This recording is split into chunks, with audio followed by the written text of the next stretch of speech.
காங்கிரஸ் தலைமையிலான எதிர்க்கட்சிகளின் இந்தியா கூட்டணிக்கு மக்கள் செல்வாக்கு அதிகரித்துள்ளதாக விடுதலை சிறுத்தைகள் கட்சித் தலைவர் தொல் திருமாவளவன் தெரிவித்துள்ளார். செய்தியாளர்களிடம் பேசிய தொல் திருமாவளவன், பாட்னாவில் ராகுல் காந்தி, லாலு பிரசாத், தேஜஸ்வி உள்ளிட்ட எதிர்க்கட்சி தலைவர்கள் பங்கேற்ற ஜன விசுவாச பொதுக்கூட்டத்தில் கடல் போல் மக்கள் கூட்டம் பங்கேற்றதை சுட்டிக்காட்டினார். நாடாளுமன்ற தேர்தலை ஒட்டி இந்தியா கூட்டணி அகில இந்திய அளவிலே உருவாகி இயங்கி வருகிறது.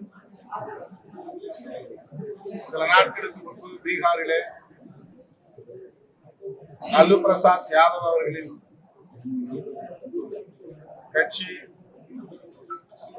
ஆர்ஜேடி சார்பாக பேரணி மற்றும் பொதுக்கூட்டம் ஏற்பாடு செய்யப்பட்டிருந்தது. அந்த நிகழ்வில் ராகுல் காந்தி உள்ளிட்ட பல இந்தியா கூட்டணி தலைவர்கள் பங்கேற்று உரையாற்றியிருக்கிறார்கள். அந்த நிகழ்விலே கூடிய மக்கள் திரள் என்பது அரசின் அரங்கையே அதிர வைத்திருக்கிறது, அதிர்வுக்குள்ளாக்கி இருக்கிறது. குறிப்பாக பிஜேபி அதன் தலைமையிலான கூட்டணி கட்சிகள் அஞ்சி அணுகக்கூடிய வகையிலே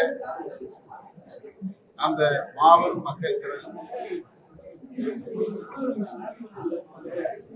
உணர்த்தி வருகிறது.